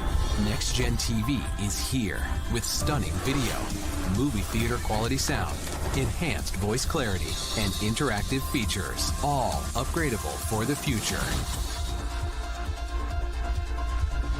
Learn more at watchnextgentv.com. Sometimes people tell us, I don't get it, it's just tea. But let me tell you, we are so much more than just tea. With 20 plus flavors of sweet and unsweet iced tea, the possibilities are endless. Come on in and try them all for free to find your favorite, or get us on the go for your busy lifestyle. And don't miss happy hour every day. So the next time someone tells you it's just tea, tell them to come by and find out why we say, drink tea, be happy. It's the canvas of our imagination. They tell a story. Clouds affect the events of your day. Sometimes they growl, sometimes they inspire, but they're always the messengers of nature's mood, written in the sky. Storm Team 12 understands the language of clouds. We're dedicated to decoding their message so you know what to expect. Behind every cloud, there is a story waiting to be told. Trust Ross Jansen and Storm Team 12, alerting you first to the impact on your life. When you need help, remember, you're not alone. We are here. We are neighbors. We are Together, we are Kansas.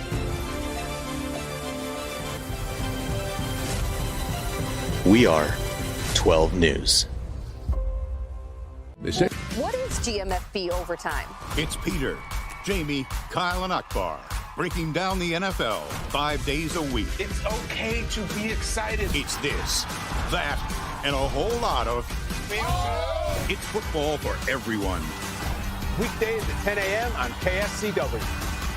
Are following a breaking update. every day, all day, stream the stories that have you talking near and far. Whoever is behind the wheel of this bus is not stopping. From hundreds of local reporters and meteorologists spanning the country. Chaos here this morning at the UW campus. Search LNL for the all-new Local News Live streaming app. Make yourself known now. 31001 in traffic pursuit. Oh my God, here. Investigate TV Plus begins with real people.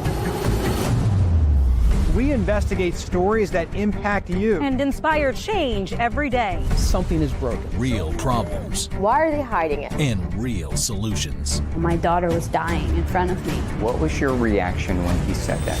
Investigate TV Plus, weekdays at 3:30 p.m. on KWCH. Sometimes people tell us, I don't get it, it's just tea. But let me tell you, we are so much more than just tea. With 20 plus flavors of sweet and unsweet iced tea, the possibilities are endless. Come on in and try them all for free to find your favorite or get us on the go for your busy lifestyle. And don't miss happy hour every day. So the next time someone tells you it's just tea, tell them to come by and find out why we say drink tea, be happy. Mornings are busy. We're here to make your mornings better. We report the stories that affect you. 3 more hospital lies from contaminated apple juice just a day after the FDA issued a recall. We're here to make your mornings better. Closing east and westbound lanes of K96 for repairs. With 12 News, you're prepared for your whole day. Scattered thunderstorms across the state into the afternoon. Stay a step ahead with 12 News this morning on KWCH and KSCW.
Welcome back in, everybody. It is Sports Daily here on KFH. Glad to be with you.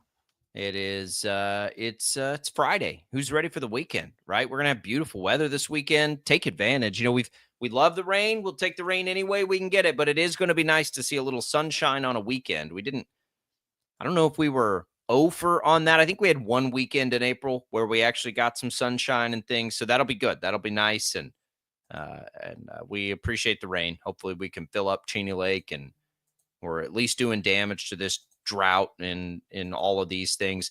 Real quick mention here, ICT Open Streets ICT, the Nomar edition is this weekend. It'll be Sunday from 12 to 4. So this will happen on 21st Street. It'll be from Nomar Market at Broadway out to Woodland Park. It's free. It's open to all ages. It's the North End. We know the North End culture up there is way cool and fun. It'll be a family-friendly celebration for the community up there. One afternoon. They've got a mile closed there, and it'll be a public space. You can walk and dance and bike and play, all that kind of stuff. There's live music. There's group fitness. There's street art, of course, food trucks. So get up there and check it out this weekend. That'll be a fun event. Again, it's Sunday from 12 to 4, and it's the Open Streets ICT up in Nomar this time. So get out there and check that out. Welcome back into Sports Daily. Jacob Albrock, Tommy Castor here. Look, this Lakers stuff is getting interesting. Lakers are always, well, let's admit it, love it or hate it, they're always interesting. We mentioned yesterday, balls in LeBron's court. I think LeBron, I think we can just, whatever happens with LeBron will happen. I think the more interesting thing is now in the aftermath of this trade, like it was pretty clear in that series they needed a big. They traded their big away to go get Luka Doncic. And that's fine. And like if I'm a Lakers fan, I'm totally willing to accept that. And if that's what it costs you to get Luka, like whatever. But then you hear stuff like JJ Redick saying, I'll start with the offseason work that's required to be in championship shape. The Mavs said they traded Luka because of conditioning. I mean, you can read between the lines and look, Luka's got a dad bod. Okay, that's fine. So does Jokic. So do a lot of these guys. He's got dad bod. We got dad bods. It's okay. I'm not an NBA player. I will say that. But that's an interesting approach from the Lakers organization because you're almost conceding that the Mavs were right about that. I don't know that Luka's going to ever be looking like Giannis Antetokounmpo out there. Like Luka's Luka. And I think that's kind of what you work with there. I think he's one of the best players in the world. I think they can absolutely win championships with him. I think the Mavericks are total idiots for trading him for what they traded him for. All of those things.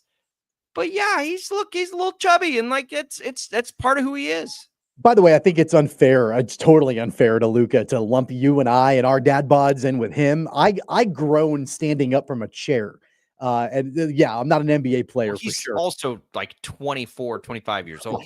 The one thing that I want to point out too is you say the Lakers organization conceding a little bit to the Mavs. I don't think it's the Lakers organization.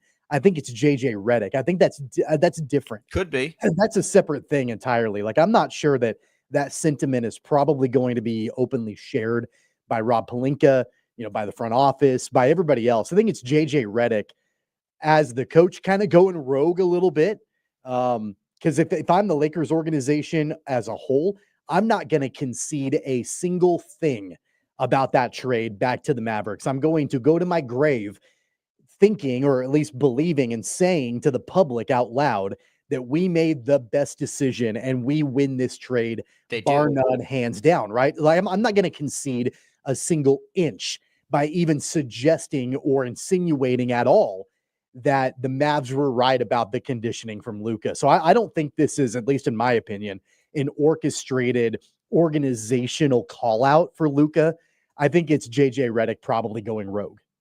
Here's what I would ask the Lakers fans, you, anybody. Would Anthony Davis being on that team and not Luka, would they have won a title this year? No. So that's where like the buck stops there when you're talking about that trade. Like, no, it didn't work out this year.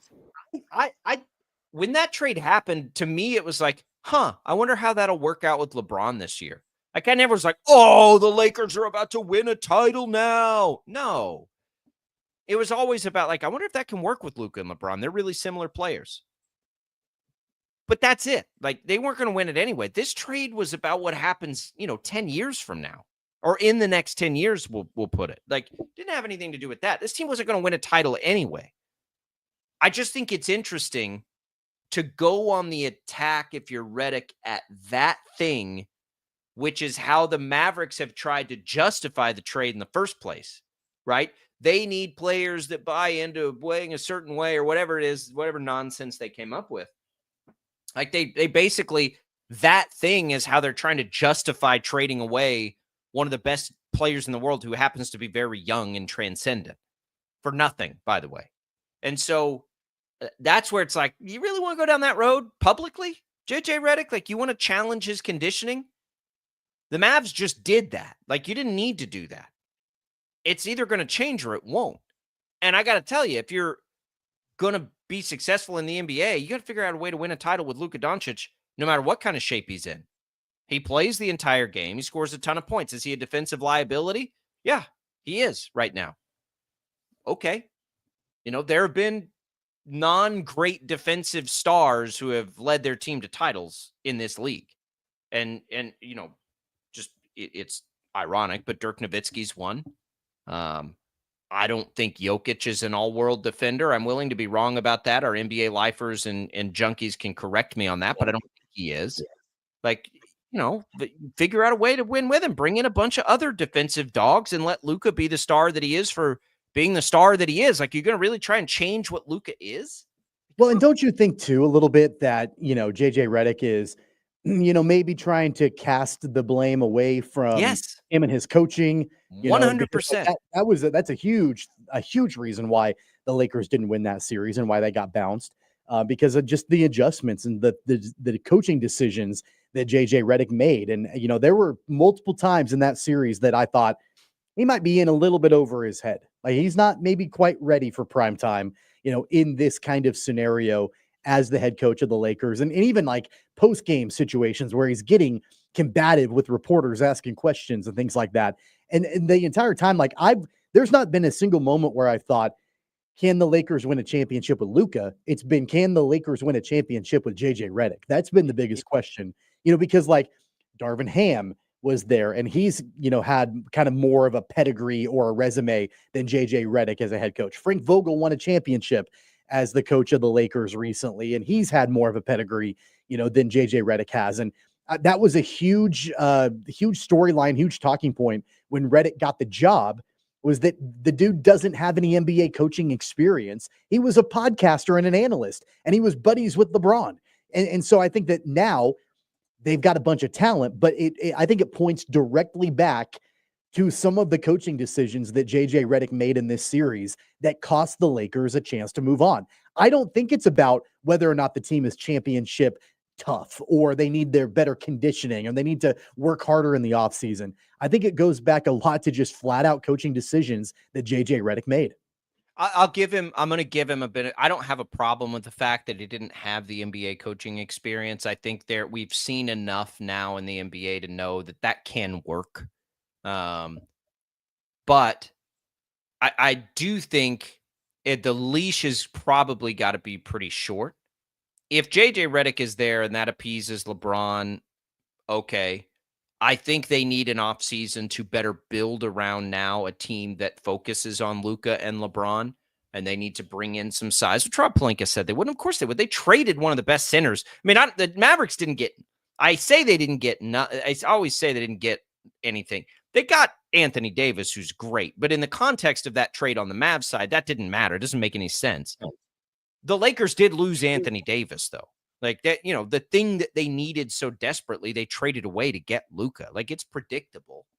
Now they need an offseason to go and, get some players that can make up for the deficiencies you might have to deal with by having a player like Luka.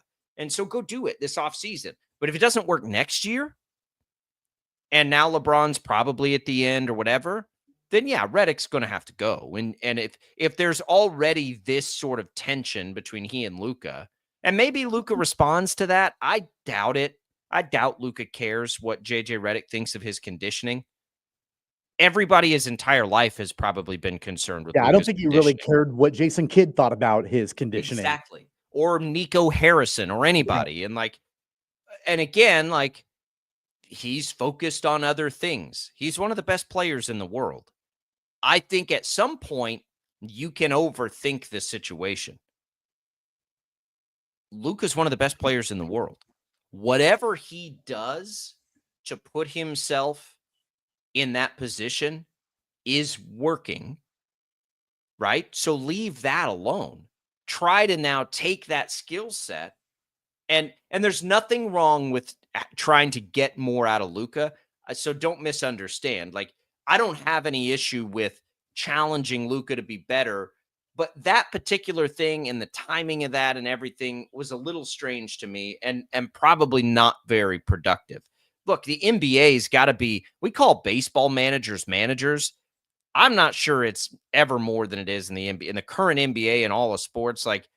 You got to deal with that more than anywhere else. Football, maybe with quarterbacks, but in football, you can work around a diva. You can't really work around a star diva in the NBA. You got to have them, right? So to mess with them like that about that thing, which he's going to be sensitive about because of the way things ended, and not that he's sensitive about being pudgy or whatever. It's being sensitive about that being the reason that his life was turned upside down. That's kind of seems like just kind of like a jerk move, which JJ Redick was known for as a player and all these things. It's just kind of being a jerk, right? Like you just kind of being a jerk there. Like that's not productive. And if you're not being productive, what are you doing? Well, and because, look, he didn't name anybody by name, but I mean, like we all know who he's talking about, right? LeBron's conditioning. Yeah. Who else on that team are we, do we look at and be like, oh, he's a little chubby, he's a lot of shape. And who there's nobody else on that roster, at least that I know of, that has gotten consistent criticism or there have been questions about his conditioning over the course of his career other than Luka. So when he says conditioning, off season, like all of that stuff, without saying Luka, he's saying Luka. And like, honestly, I might even have a little bit more respect for Redick if he had called out Luka by name. Like that's who you're talking about. Like, if you're going to be open about it, like, just like call a spade and say, I feel like Luka needs to be more conditioned, whether or not he's right or wrong. Own that and call the guy out by name as opposed to being vague about it. And we all know who you're talking about. But just like, it's not like, just come out and say, we're going to work this offseason to make Luka the best defender he can be, right? Like we're going to really work to improve his defense. We think there's more there, and we're going to try and get it this offseason. Like there are 1,000 ways you can say what he's saying without being a jerk. And why do you have to be a jerk? You ever had a real jerk manager, Tommy? And you just sit there and you're like, man, why are you such an ass? Like, you don't have to be. Like, what good is that doing anybody? Like, and you watch it from afar, whether it's to you or whether it's to somebody else, or you're like, what? Like, why? Like, why are we doing this? This isn't necessary. And that's what it feels like. Like, he feels like your jerk boss. It's a little bit of a bully, just like picking on people around the office. And you're like, whatever, dude. Like, you do you. I don't know. If you want to improve Luka's defense, go for it. Be a coach. Improve his defense.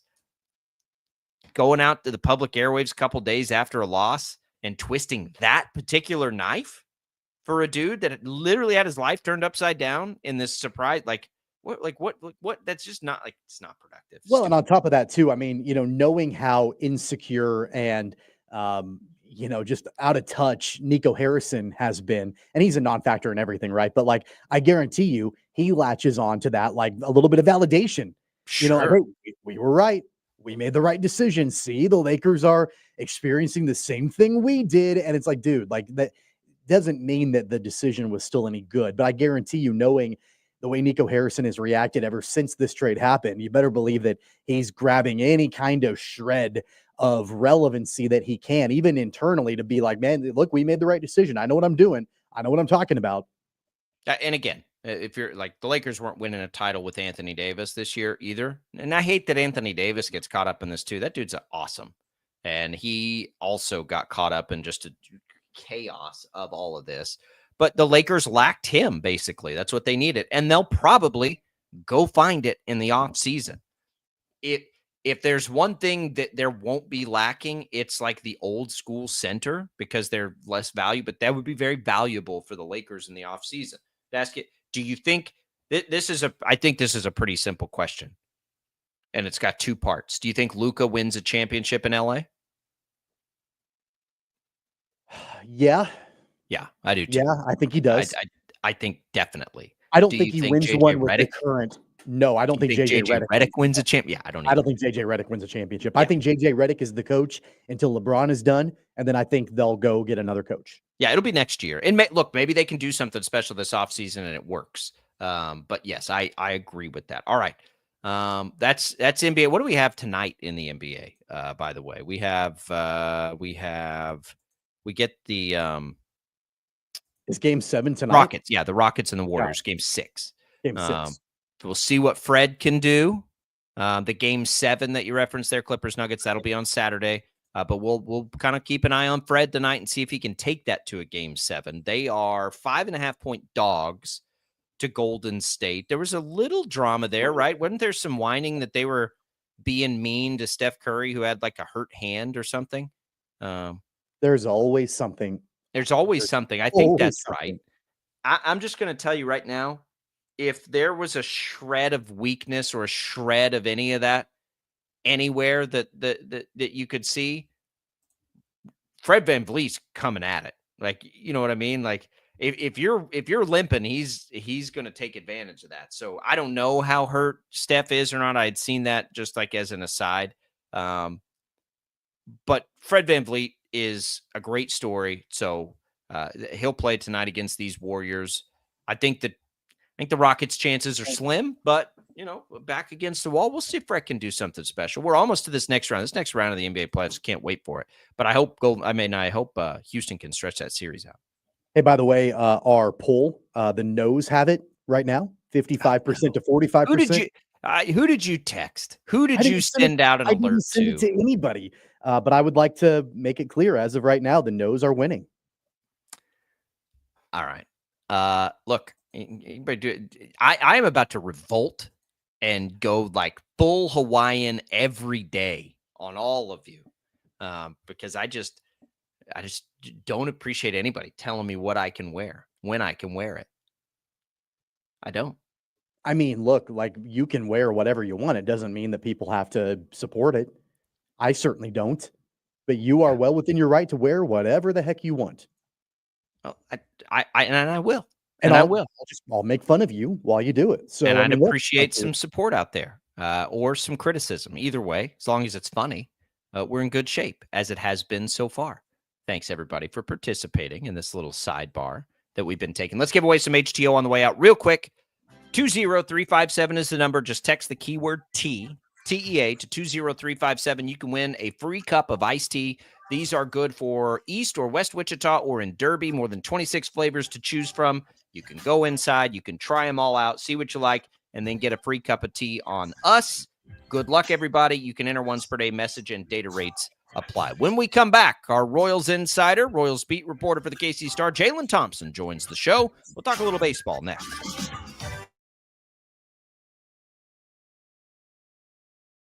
66 counties, 4 regions, and 1 weather team that you can trust. Find Storm Team 12 every weekday at 5:30 on the KSCW. Whatever the weather and wherever you are, Storm Team 12 is zooming in, going zone by zone to give you a more in-depth look at the forecast and some science behind the storms so you know more. We're focusing on the forecast so you can focus on what's important to you. Storm Team 12 Weather Focus, 5:30 on the KSCW.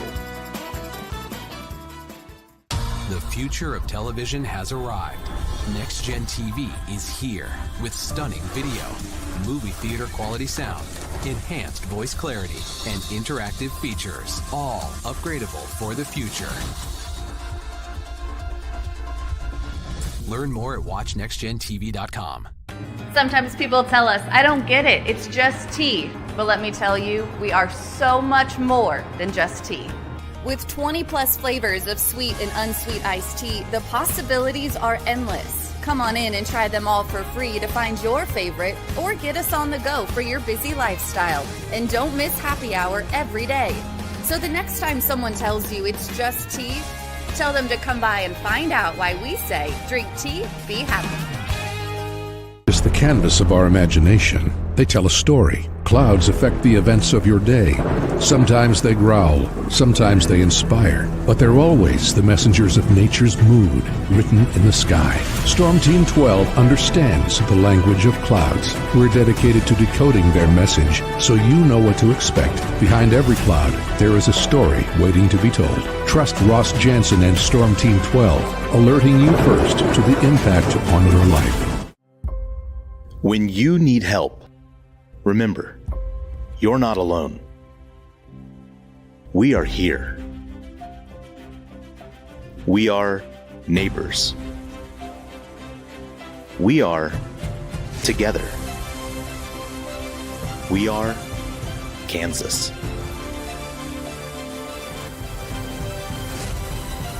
We are 12 News.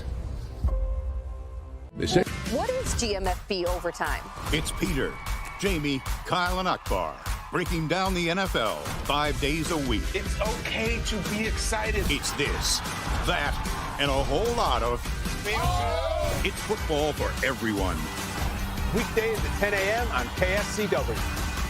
Are following a breaking update. Every day, all day, Stream the stories that have you talking near and far. Whoever is behind the wheel of this bus is not stopping. From hundreds of local reporters and meteorologists spanning the country. Chaos here this morning at the UW campus. Search LNL for the all-new local news live streaming app. Make yourself known now. 31001 in traffic pursuit. Oh my God, here. Investigate TV Plus begins with real people.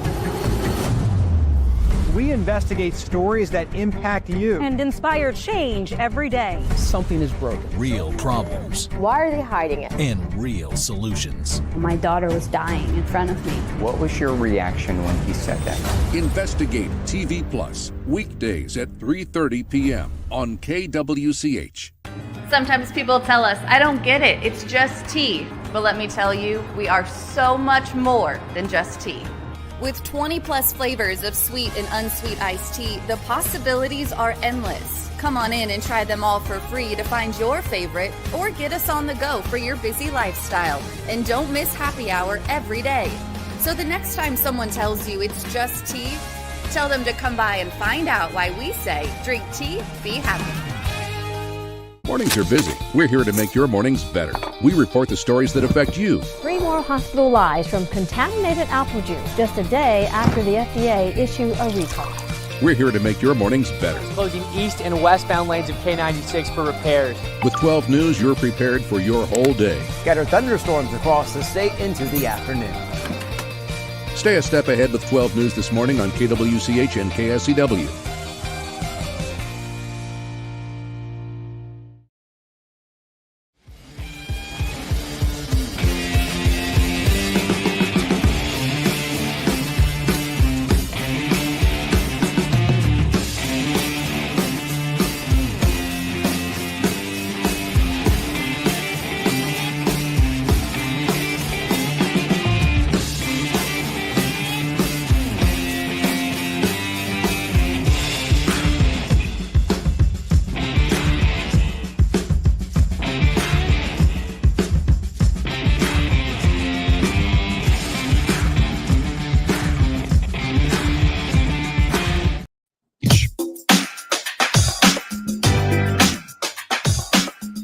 And now, digging deeper with the teams you follow, it's another Sports Daily Insider interview on KFH.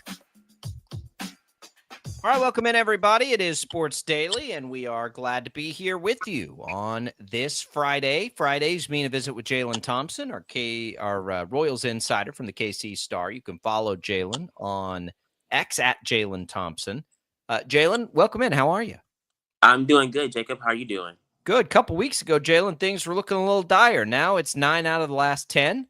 The Royals are feeling good. They're winning some road games. They'll go into Baltimore and hope Baltimore doesn't pick this weekend as the time to get it figured out. But look, as worried as we were, you called it a 3 out of 10 at kind of the peak bottom of the April run. This is why. They're still not consistently scoring any runs. No offense to yesterday. But they haven't needed to because the pitching has just been so dang good. Exactly right. When you get a pitcher in Noah Cameron, St. Joseph native, by the way, makes his MLB debut and nearly throws a no-hitter, that just goes to show you that the type of development that they have within their organization and their depth, that pitching rules the roost around Kansas City. And I think as long as the hitting comes along and the pitching stays consistent, this Royals team can make some noise.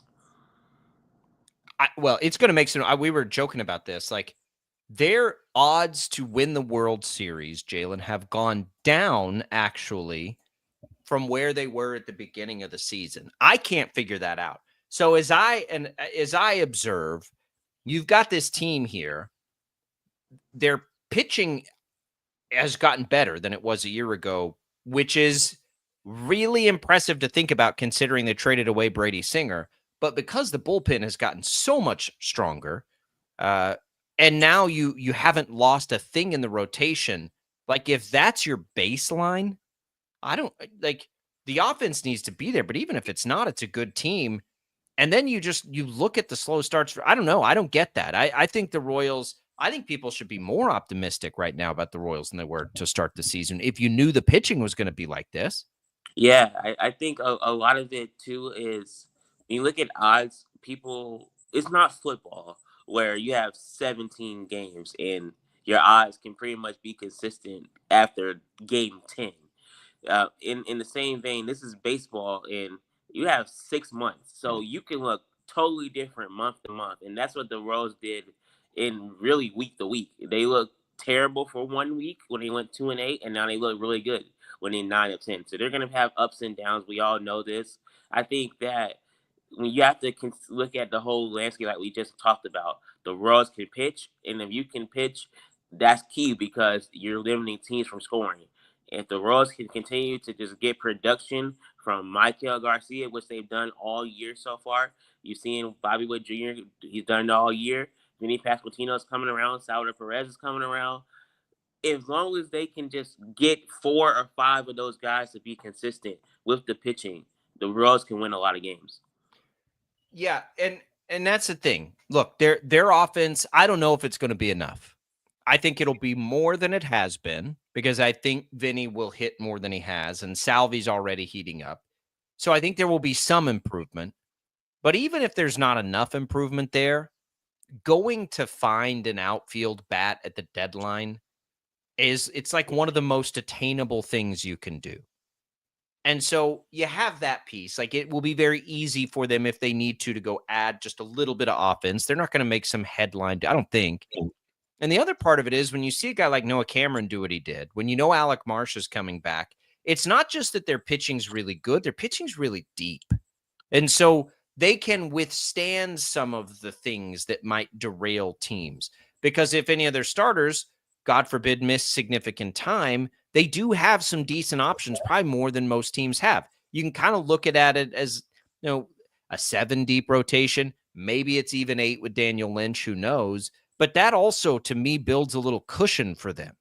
Exactly. And you can't forget about Kyle Wright, who's going to start a rehab assignment too in Double-A. So you have all these different arms that you could use in case of injury or things like what happened with Cole Reagans, where he missed the start to deal with his left groin. I think that for the Royals, you're right. Getting an outfielder will be probably a key objective for them going down the stretch because you got to have production from those outfield spots. I like what Drew Waters is doing, but can he be consistent? He hasn't shown it at the MLB level really his entire career. This is like his first season doing that. So I think they have to get someone that can fill in one of those outfield spots. MJ Melendez is in AAA. Hunter Renfroe is playing better of late, but he's still not what you want from him. And you're going to get defense from Cal Isbell, but the offense, you're not really counting on that. So you have to have someone that fill in those gaps if this team wants to go where they want to go, and that's to win the American League Central Division. One of the keys will be Salvador Perez. What's the latest on him? Had to leave the game yesterday. I think it was probably after legging out that double, but what do we know? How serious is this? Yeah, left hip soreness when he was rounding first base, trying to get to the double. He slid in and he kind of felt discomfort while he was rounding first base. The Royals say he's going to get more treatment. He's going to get evaluated again today before the game in Baltimore. And he actually joked with Matt Quatrero. He said, "Don't put the lineup out yet. Let me see how I feel." So Salvy's going to try to play. He always wants to play. So we'll see if they be cautious with him or anything like that. But it sounds like it's pretty minor at this stage. I mean, is it something as simple as like just DH him for this series?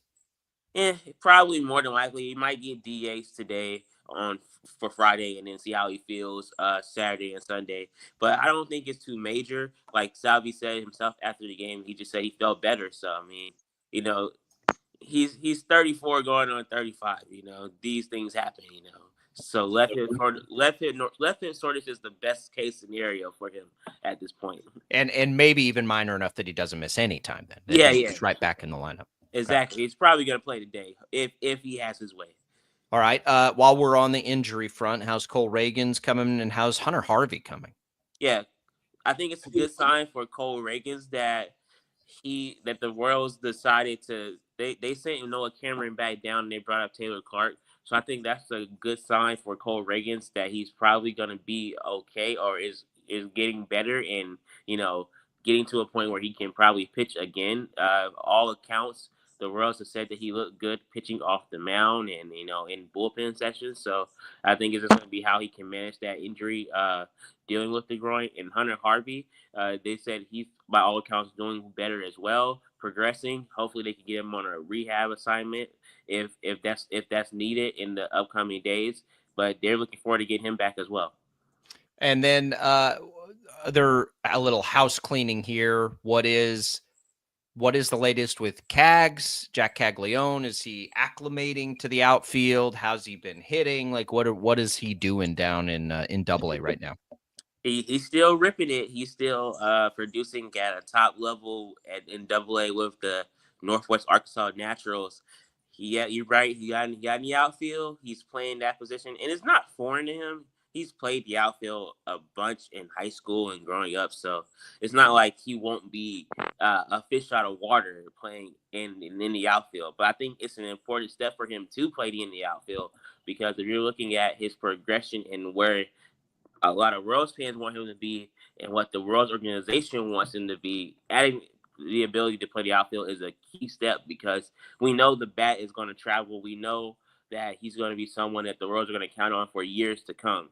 I think it's just a matter of allowing him to continue to see pitching, continue to see guys that he might have seen one time, see him again, make those adjustments and get those at bats, because what you want to do is you want him to be ready when it's time to call him up and he doesn't have to go back down again.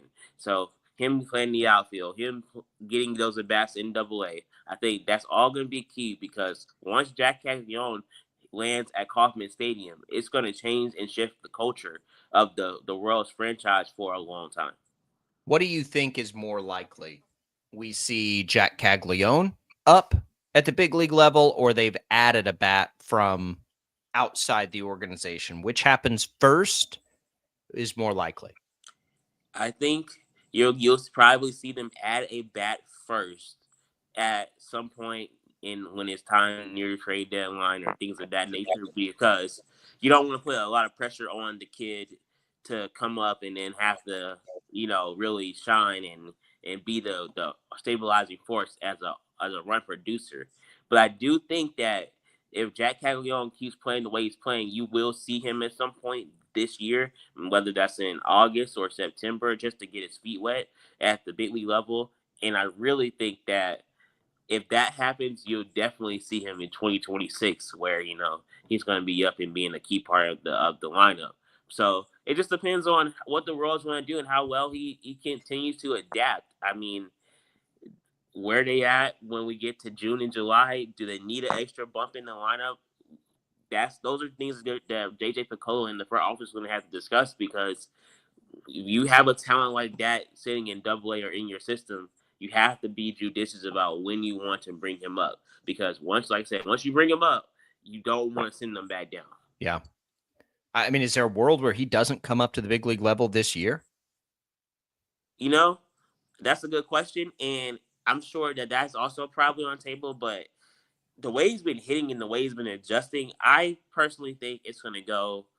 He continues to play in Double-A, and then when we get to July, we'll see where he's at.